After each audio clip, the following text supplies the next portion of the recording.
Hello, students. Today we will learn something new and something interesting in sciences, that is, lever balance.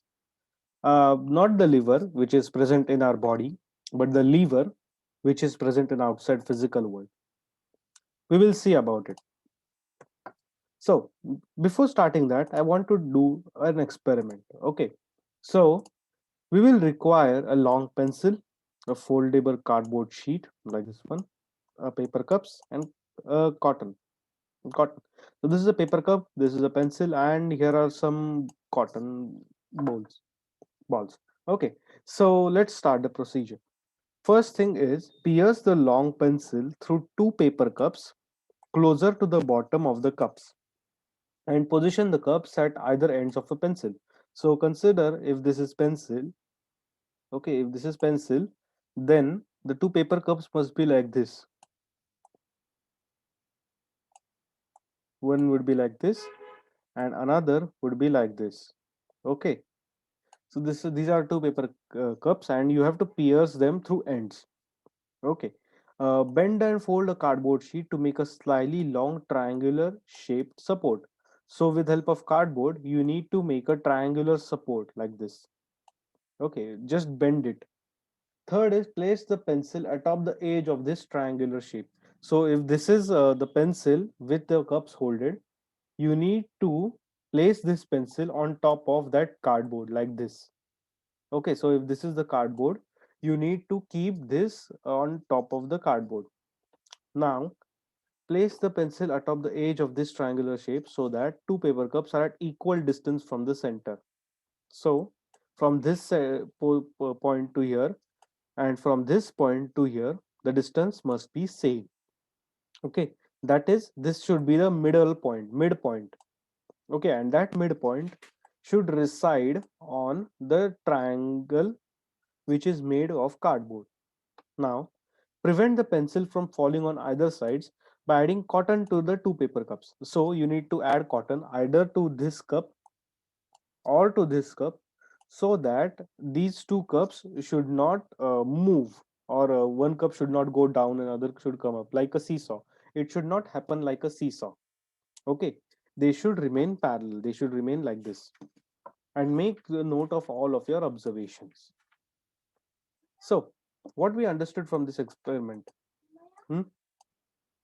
What do we understand? So, what do we understood from this experiment? Let us see. So, beam type balances or beam balances type scales are the oldest type and measure weight by using a fulcrum or a pivot and a lever with the unknown weight placed on one end of the lever and a counterweight applied to another end. I, when we go to local shops or or see some vegetable vendors, what they do is they have a weighing scale. Okay, weighing scale almost look like this. Okay, so this is the weighing scale. Here there are pans like this. It is like this, and in one end you put some weights, for example 5 kgs. Okay, this is a weight block, and over here you keep the let's say any type of vegetables like any other sort, like potatoes, tomatoes, whatever you want. 5 kgs, there are 2 kgs, 500-gram, kilo weight blocks. Okay, so on one end you keep weight blocks, and on another end you keep the things that you want to buy. Okay, this balance actually uses a fulcrum or a pivot and a lever with unknown weight. So here is this unknown weight which we want to measure, and here is the counterweight which we know what exactly it is. So when the liver is balanced, that is when these two come together in a straight line, the unknown weight and the counterweight are equal. So the weight which is in this span is equal to the weight in this span. The equal arm balance consists two identical pans hung from either end of a centrally suspended beam. So this is a centrally suspended beam, you can call it like that. And these are two identical pans, one pan having a weight which we know, like there is 5 kg, 2 kg block, 1 kg block, and another which we don't know. and we get to know it by using this beam balance. Okay, so beam balance works on this type. What we exactly did is, there is a pencil. Okay, this is a pencil, and you actually pierce this in the cups from behind, like this. You actually created a beam balance when you suspended it in this on this triangle, on this cardboard triangle, which is at equal distance. So in beam balance also, these spans are at equal distances from the middle point. Okay, the middle point, the fulcrum over here, or pivot. This is the middle point, fulcrum or pivot, from which these two pans are equal distance. That is, both are situated at equal distance. Here also, both are situated at equal distances. And there might be, when you add cotton to this, the one, let's say one paper cup would go down, you would add cotton to another, then they would be balanced. Okay, this is what happens when we use a beam balance in a day to day life. So there are three parts of a lever balance. First is fulcrum, second is lever, and third is the weight. You can see this over here. The fulcrum is F, which is applied. Then there is effort, or P, and the load, W, or the weight. Similarly, you might have also tried this in while you're in your class. Okay, there is a pencil. You kept a scale on it, and there are two pieces of erasers or any other materials which you found. So these are the three parts of a lever balance. Effort and load are actually the same things, but effort is you apply, load is already present, and fulcrum is on which the rod or suspension takes place.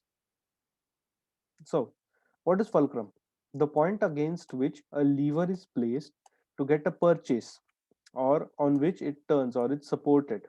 So, fulcrum is on which the lever, this is your lever, lever, your lever is supported. Okay, so there is only one support, and that is this fulcrum.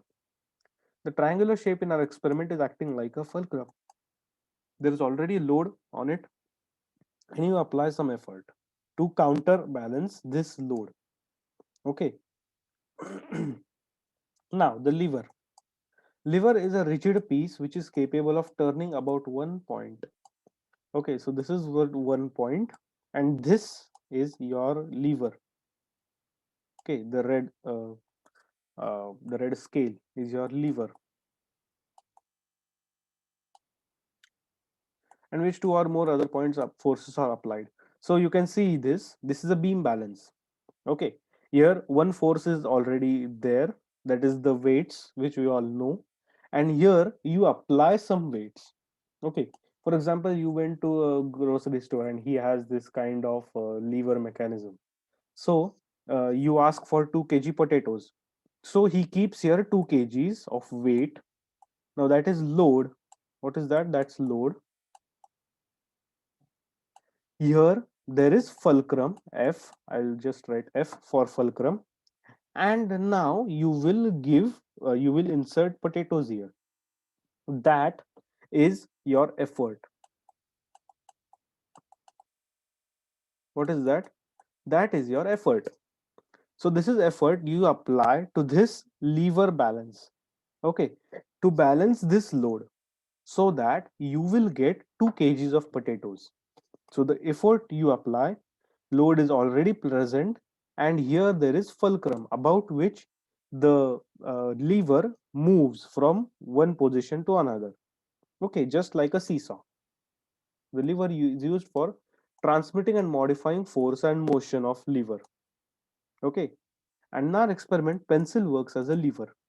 Understood? So, weight. So, weight is being added in the form of cotton. In our experiment, weight is being added in form of cotton. A cotton plays an important role in balancing the entire assembly.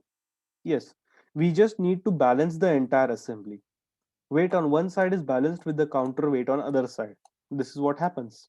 Correct? That's what I mentioned in previous slide. So there is a think time for all of us. Why was cotton used in the balance assembly? You might be wondering, why was cotton used?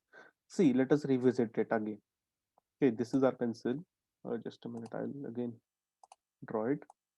So consider this as a pencil. This is our one paper cup. This is our another paper cup, and in between it is on the triangular fulcrum. Okay, so uh, you know, you add cotton pieces to it. Now there's question, why was cotton used in the balance assembly? The first is cotton is very light in weight. Okay, and you can see there are two paper cups. Paper cups are also very light in weight. So when you add cotton, the cotton, since it is light in weight, it can balance it very carefully. Okay, it could balance these 2 points, or it could balance the weight at this fulcrum very effectively. So if you add some cotton over here and this side goes down, you can add some more cotton inside this, so that this will go up. No, this will come down and this will go up.